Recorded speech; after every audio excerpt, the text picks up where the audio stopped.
Sejam muito bem-vindos a mais um TV Pet Show, um programa feito especialmente para você que, assim como nós, é apaixonado por animais. E olha, se eu fosse você, não saía daí porque o programa tá sensacional. Dá só uma olhadinha no que a gente preparou. Vamos falar sobre autópsia em animais com o Dr. Jefferson Ferreira. A doutora Luciana Guedes faz um alerta a respeito da obesidade nos animais. E um super papo com o Dr. Vitor Lacerda e o tratamento com células-tronco na medicina veterinária. Tem o repórter Fuinha e tem também Meu Pet é Lindo. Não sai daí, é daqui a pouquinho. Em relação à febre maculosa, o cão ele não tem nenhuma importância na transmissão, né, na propagação da doença. Portanto, se você, quem se desfizer do seu cão pensando que ele possa representar algum perigo para a saúde pública, está completamente errado. O cão não participa da cadeia epidemiológica na febre maculosa. Gente, eu estou aqui com o Dr. Vitor Lacerda, médico veterinário, com residência em clínica cirúrgica e pós-graduando em neurologia. Tudo bem, doutor? Tudo bem, e você? É um currículo muito grande, né, doutor? Nada, tem muita gente com um currículo bem melhor do que o meu, pode ter certeza. Verdade. E hoje, doutor, nós vamos falar, primeiro gostaria de agradecer por aceitar nosso convite, para falar de um assunto que pela primeira vez nós vamos falar desse assunto aqui na TV Pet Show. E eu acho que muita gente não sabe que existe tratamento de células-tronco na medicina veterinária. Acho que é uma novidade para muita gente, né, doutor? É verdade. Apesar que a gente já teve um boom de tanta informação sobre células-tronco na mídia em geral, há alguns anos atrás, aparentemente, isso que meio que diminuiu, né? E aparentemente está retornando novamente, principalmente dentro da veterinária. Entendi. Doutor, agora explica pra gente do começo o que são células-tronco, doutor. Assim, de forma bem resumida, célula-tronco é uma célula que tem uma alta capacidade de renovação, de se multiplicar. E ela consegue se diferenciar em vários tipos de tecidos diferentes que formam o organismo, tá? Basicamente é isso, esse é o conceito. Aí no caso, doutor, dos animais, de onde que são tiradas as células-tronco na medicina veterinária para o tratamento? Então, o primeiro ponto é que as células-tronco elas podem ter duas origens diferentes, tá? Então, elas podem ser de origem embrionária e também pode ter uma origem de um tecido adulto. E o que é que diferencia esses dois grupos, né? Uma célula-tronco embrionária e uma célula-tronco de um tecido adulto? É a sua capacidade de diferenciação em diferentes tecidos. Então, no caso de uma célula-tronco retirada de um tecido de um organismo adulto, ela pode ser retirada de qualquer tecido. Todo tecido ele tem células-tronco, que são as células-tronco mesenquimais, que estão ali presentes para regenerar aquela lesão que aquele organismo, aquele tecido teve. Então, normalmente, em animais, o tecido de escolha para retirada dessas células é o tecido adiposo, né, a gordura. Por quê? É um tecido de mais fácil obtenção. Se aproveita o momento em que vai fazer, por exemplo, uma castração de um cachorro saudável, então aproveita ali no momento da incisão, pega um fragmento de tecido de gordura e vai processar esse tecido para aquisição dessas células-tronco, onde elas são processadas para tirar todas as células de gordura, pega essas células, coloca em um cultivo para fazer a expansão celular, que é a multiplicação dessas células, né, em maior quantidade, e a partir daí elas passam por alguns critérios de controle para saber se poderá ser utilizado ou não. Então, um dos critérios é ter certeza que essa célula tem a capacidade de se diferenciar em pelo menos 3 tecidos. Meu Deus, como a ciência é fantástica, né, doutor? É bem legal. E nesse caso, doutor, no caso da medicina veterinária, quais são os tratamentos que pode ser feito assim, com células-tronco? Hoje a gente tem 3 linhas principais, certo? Em relação ao tratamento, ao manejo de algumas patologias com as células. Primeira delas, em cães que têm osteoartrose, ou seja, doença articular degenerativa, uma articulação que tem desgaste de cartilagem, né? Aquele paciente mais velho, aquele paciente que tem aquela displasia coxofemoral que é tão falada, que tem alguma instabilidade no joelho decorrente de uma luxação de patela ou alguma doença do ligamento cruzado que causa instabilidade do joelho. Então, tudo isso leva a uma osteoartrose. E as células-tronco, a gente consegue utilizá-las com o objetivo de fazer com que essa osteoartrose ela evolua de forma mais lenta possível. Porque, infelizmente, a gente não tem hoje, nem na medicina humana, nem na medicina veterinária, nada que interrompa um processo degenerativo, né, que já está em evolução. Então, o nosso objetivo é utilizar das ferramentas disponíveis hoje para que essa osteoartrose ela desenvolva, progrida da forma mais lenta possível, aumentando a sobrevida daquela articulação. Então, a osteoartrose é uma das patologias. A outra, que é a com que eu trabalho, a outra patologia que pode ser utilizada são sequelas de sinomose, sequelas neurológicas de sinomose. Também existem alguns trabalhos mostrando que a aplicação de células-tronco em pacientes, em cães com sequelas de sinomose, eles diminuem ou até ficam ausentes aquelas sequelas, aquelas mioclonias, aqueles movimentos repetitivos. Não sabia que podia reverter, que isso pouca gente sabe realmente. Sim. E a outra patologia que a gente consegue utilizar células-tronco, que tem em bula realmente já, para tratamento de ceratoconjuntivite seca de causa imunomediada, isso já para os oftalmologistas, né? Sim. Então, os neurologistas podem utilizar as células-tronco para beneficiar aqueles pacientes com sequelas de sinomose, o oftalmologista pode utilizar pacientes com ceratoconjuntivite seca e o ortopedista com aqueles pacientes que têm osteoartrose. Então, são as três principais ramificações de tratamento das células-tronco, porém, tem vários trabalhos ainda em desenvolvimento para aplicação dessas células em outras patologias, como a aplasia e hipoplasia de medula, que é quando a medula óssea ela não está produzindo células do sangue. Isso ainda está em desenvolvimento. Tem muita gente já utilizando, certo? Mas de forma ainda mais empírica. Então ainda não tem um trabalho realmente sistemático comprovando a sua real eficácia, tá? Mas tem muita gente fazendo e tendo bons resultados. Mas esses tratamentos são mesmo promissores, doutor? O senhor que trabalha com isso? São, tá? Já tem bastante trabalho na literatura, trabalhos bons, mostrando resultados em pacientes, que eu posso dizer na minha área, a célula-tronco, ela já está demonstrado que ela consegue fazer uma imunomodulação dentro daquela articulação daquele paciente que está tendo aquela inflamação e, consequentemente, aquele desgaste articular. Então, o objetivo da célula-tronco, que é injetado intraarticular, nos casos dos pacientes com osteoartrose, com doença articular degenerativa, é o efeito anti-inflamatório, antifibrótico, ou seja, diminuir aquela fibrose que fica se formando com a degeneração, e anti-apoptótico, ou seja, diminuir a morte programada da célula, que toda célula ela vai morrer em algum momento. Sim. E quando a gente tem inflamação, consequentemente, há uma maior quantidade de morte celular. Então, a gente tem esses três benefícios principais e isso já está bem demonstrado. Doutor Vitor, olha, eu tô assim fascinada. Cada vez que a gente chega com um assunto assim novo, interessante, que muita gente não conhece, aparecem muitos telespectadores e nossos seguidores também aparecem querendo saber mais, com dúvidas.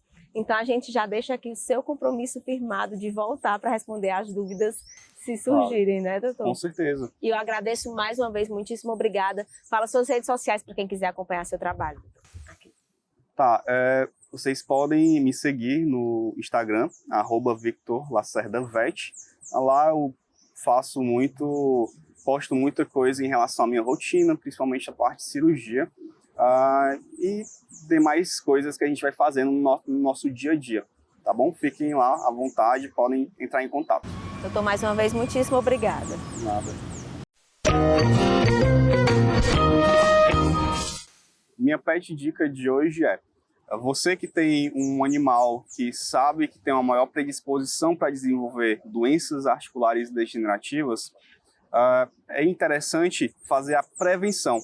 Então, você pode fazer isso após a finalização do esquema de vacinação.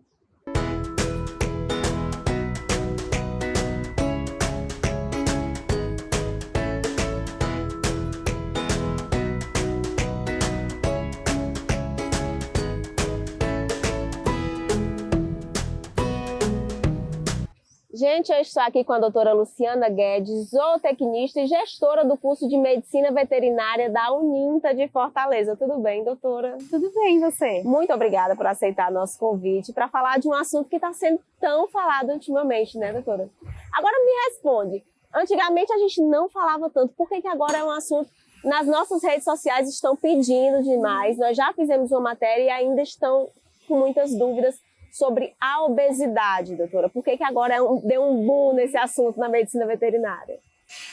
A população ela teve uma mudança na pandemia, né? A gente teve tutores ali que tinham a condição de trabalho, que precisou ficar em casa, e numa condição de consequência de pandemia, esse tutor precisou voltar à sua rotina de trabalho. Nessa sua volta à rotina de trabalho, nem todos os tutores conseguiram, né, ajustar como deveria ser o atendimento nutricional desse animal e a sua própria rotina. Né? Eu vou levar esse animal para passear ou não vou levar? Ficou sem tempo também, Ficou né? sem tempo e assim, dentro da própria pandemia, muitas pessoas adquiriram animais, né? E ao adquirir animais, nem todo mundo teve a condição de ser bem instruído, né? De como deve ser a rotina desses cães. Então agora a gente está colhendo os frutos, né? Da pandemia, né? Tanto de novos tutores quanto de tutores que precisaram mudar a sua rotina e não conseguiu ajustar a rotina necessária para o animalzinho. As pessoas acabam, doutora, chegando para mim e perguntando, eu disse, olha, vou ter a oportunidade de fazer essa pergunta aqui. Catuxa, meu cachorro está ficando obeso, não sei o que fazer, porque estou percebendo que ele está ficando, mas não sei como fazer, porque se fosse uma pessoa ia fazer uma atividade, mas como fazer isso com o cachorro? O que é que tem que ser mudado na rotina, doutora? Bom, toda vez que a gente fala de obesidade, a gente logo pensa no que esse animal está se alimentando. Então, hoje no mercado, a gente tem diferentes dietas que podem ser aplicadas a esses animais, né? Dietas que podem prevenir a obesidade. Mas vamos colocar uma situação simples, né? Que a gente está com um animal que já tem uma ração específica, ele está adaptado com essa ração. O que eu posso fazer ali para mudar a rotina e sair dessa condição de obesidade? Bom, o principal estímulo é a gente ofertar mais vezes essa mesma ração em menores quantidades. Né? Quando a gente divide... A mesma quantidade diária dividida, né? Dividida. Por quê? Porque aí a gente vai condicionando o animal a ter menor condição de comida no seu trato digestório e aí o animal começa a ficar mais disposto, mais ativo, né? Ele começa a ter aquela sensação, gente, eu não tô com aquela sensação de peso no estômago. Porque se come tudo de uma vez, vai querer descansar, Vai querer descansar, vai ter aquela condição de dormir logo em seguida.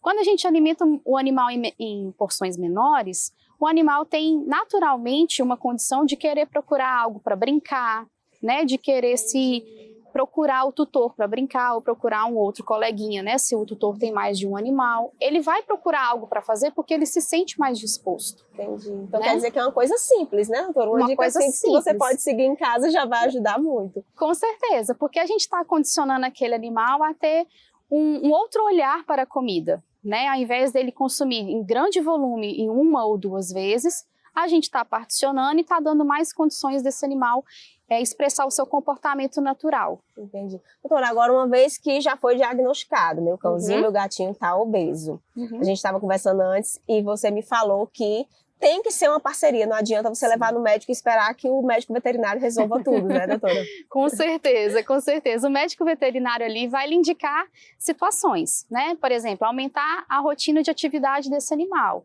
Então, eu consigo levar esse animal 1 vez, 3 vezes ou 5 vezes na semana. Tudo parte do princípio de como está a condição atual. Esse animal é totalmente sedentário, então dentro da rotina do tutor, eu posso incluir 1, 2 ou 3 vezes na semana essa caminhada, né? Hoje a gente tem muito comum também as creches, que colocam os animais mais ativos para se movimentar. Isso ajuda muito os animais saírem de uma condição de obesidade. Então, quando a gente está falando que a gente precisa ofertar mais alimento, né? Mais alimento não, mais porções ao longo do dia e adquirir mais rotina de atividade física, a gente está falando de rotina que o tutor vai ser responsável por aquilo. Então, o animal ele está condicionado e depende do tutor para ele modificar essa condição alimentar e a condição física. Por então, isso, nesse processo, doutor, o tutor é o grande responsável. É o grande responsável. Então, se não tem o tutor querer mudar o seu hábito de rotina com o animal e até mesmo o seu próprio hábito, né? Porque querendo ou não, a gente se acostumou a ficar em casa na pandemia. Então ainda pessoas estão criando a rotina de ter atividade física, algumas pessoas retornaram, mas boa parte ainda não retornou. E isso reflete na rotina do cãozinho, né? Que se eu continuo sedentário, mais probabilidade desse animal também ser sedentário. Doutora, existem raças? Porque sempre que a gente fala de alguma doença, existem raças mais propensas. Uhum. A obesidade também é assim? Tem Com raças certeza. que são mais propensas? Sim, a gente tem o Beagle, o Pug, o Boxer, né? São animais que quando a gente observa a obesidade, algumas dessas raças até formam aquelas dobrinhas. Sim. Por isso que junto com a obesidade vem problemas de pele, né? Problemas respiratórios, a gente observa o animal muito ofegante a fazer uma caminhada, né? A gente pode ter problemas articulares também, a displasia coxofemoral pode acompanhar a obesidade, né? A gente aumenta muito a probabilidade. Então, assim, tem muitas consequências da obesidade, mas que o tutor é a responsabilidade, né, de fazer essa mudança na rotina do animal e sair dessa condição de obesidade ou evitá-la, né? Que também é um ato ponto de amor, né, doutora? Porque assim você vai dar Sim. qualidade de vida livrando o seu animal da obesidade, né? Sim, com certeza. E já há estudos, né, que comprovam que a obesidade ela diminui a expectativa de vida do animal. E ninguém quer perder o seu animalzinho. Então, se eu tenho uma condição de maior expectativa de vida para o meu animal, com certeza é algo que faz bem para todos da família. Doutora Luciana, muitíssimo obrigada por aceitar a nossa entrevista. Olha, o papo foi assim tão bom que passou voando, já terminou o nosso tempo. Mas antes eu gostaria que você falasse as redes sociais, as suas, as da Uninta, para quem quer fazer veterinária. Fique à vontade, doutora. Bom, minha rede social é Luciana F. Guedes no Instagram. E o Instagram da Uninta é @unintafortaleza. Doutora, mais uma vez, muitíssimo obrigada. Obrigada também. Olá, minha pet dica para evitar a obesidade em cães e gatos é diminuir os petiscos, evitar as guloseimas, atividade física com os animais e diminuir a ingestão de ração, de forma que esteja em diferentes porções.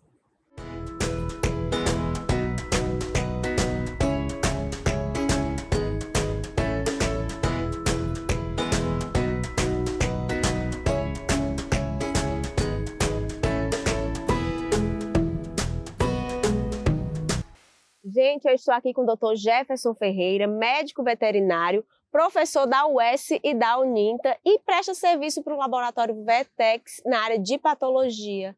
Tudo bem, doutor? Tudo ótimo. Grande satisfação de poder estar aqui, podendo prestar algumas informações em relação a essa área tão importante dentro da medicina veterinária. Verdade. Primeiramente, eu agradeço demais. Não sei como o senhor arrumou tempo de estar aqui diante de tantas funções, mas é para falar de um assunto que nós nunca falamos na TV Pet Show e é muito importante. Eu acho que tem muita dúvida dos tutores e minha também.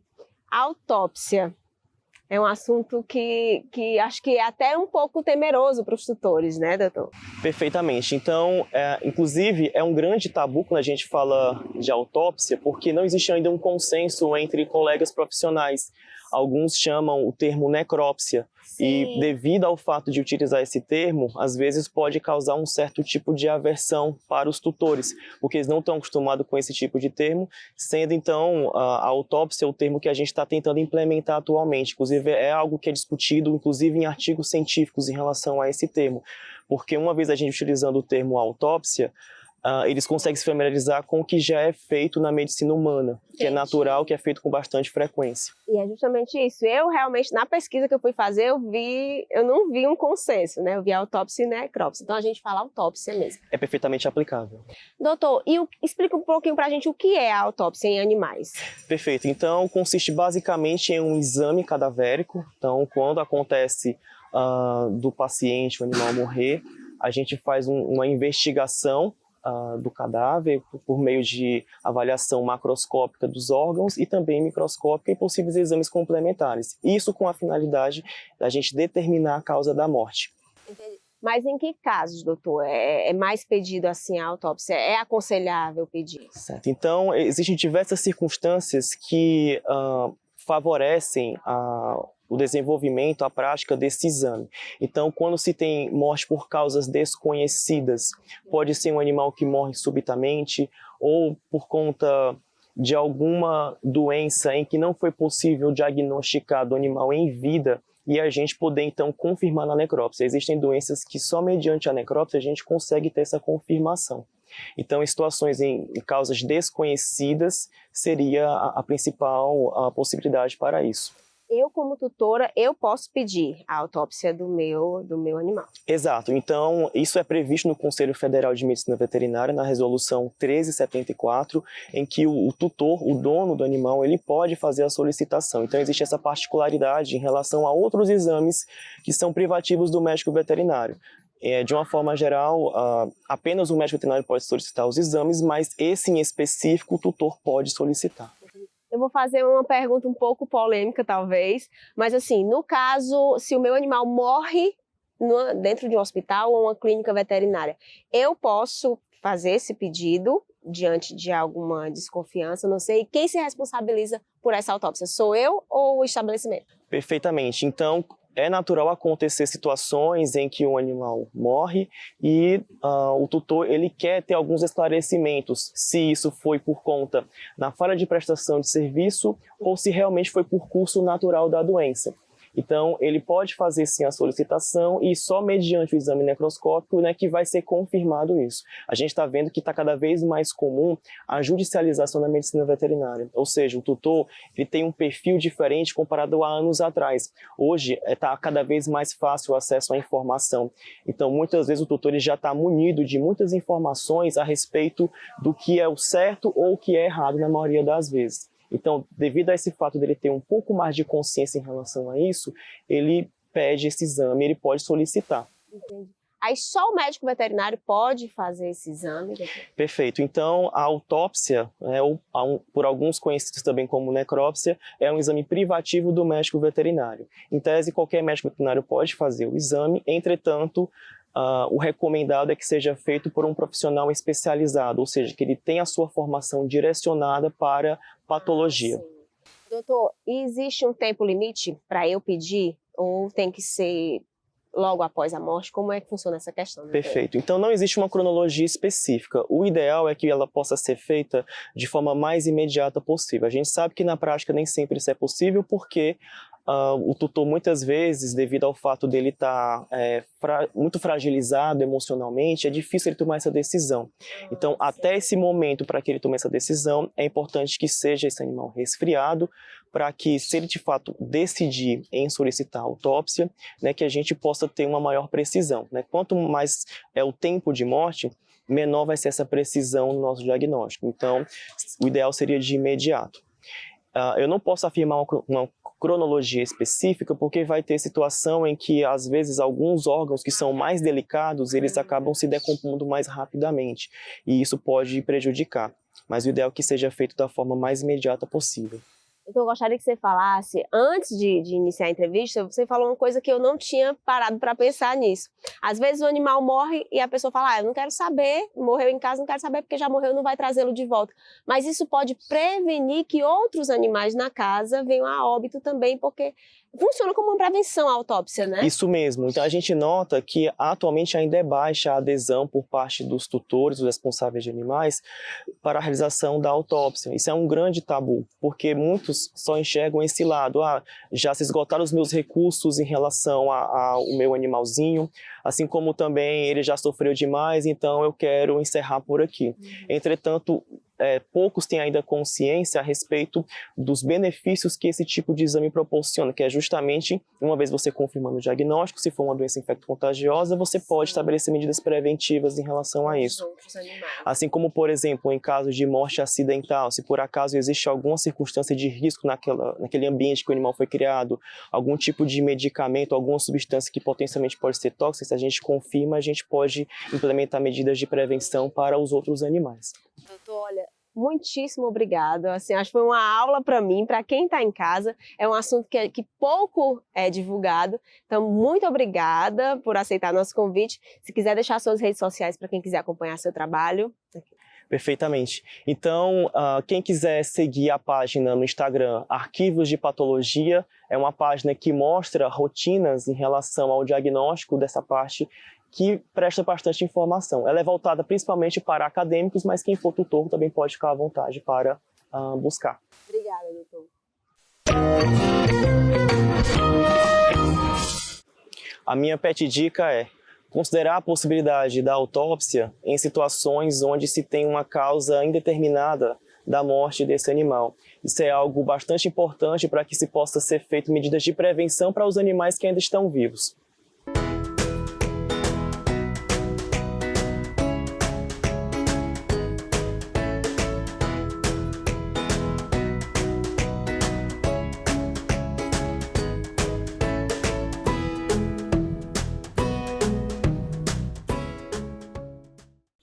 E agora é a vez do repórter mais amado do Brasil. É com você, Fuinha. Nha, nha, nha, nha, nha. Repórter Fuinha informa. Fucei e aprendi sobre a raça canina Pug, de origem chinesa. É muito antiga. Seu nome é pela similaridade com o macaco Marmoset, de nome Pug, de estatura pequena, corpo musculoso e compacto, é sensível e terno, necessita de pouco exercício. Presta atenção, de personalidade calma e humor estável, o Pug é encantador, convive muito bem com a família e crianças. Sua pelagem é curta, macia e rente ao corpo, nas cores prata, abricó, fulvo ou preto. Chegam à altura de 40 centímetros, podem pesar de 6 a 8 quilos e viver de 12 a 14 anos. Alegre e engraçado, não gostam de ficar só. E lembre, animais pintam o mundo melhor. Fui! Gente, eu sei que o programa foi sensacional, mas está acabando. Só que não sai daí porque eu ainda vou deixar aquele recadinho básico. Você quer rever uma matéria ou tem uma sugestão? Entre em contato com a gente através das nossas redes sociais. Tem em casa um pet que é lindo? Faz uma foto ou vídeo e manda aqui para o nosso WhatsApp. Chegou agora, perdeu o TV Pet Show aqui na TV? Sem problemas, dá uma olhadinha no nosso canal no YouTube, @TV Pet Show. Tem todas as matérias lá para você. Aproveita e se inscreve que é para dar aquele apoio. Ou então você já posiciona a câmera do seu celular no nosso QR Code e vai direto para lá. Eu vou ficando por aqui. Um beijo, fiquem com Deus. Até semana que vem. Ah, não esqueça, animais pintam o mundo melhor.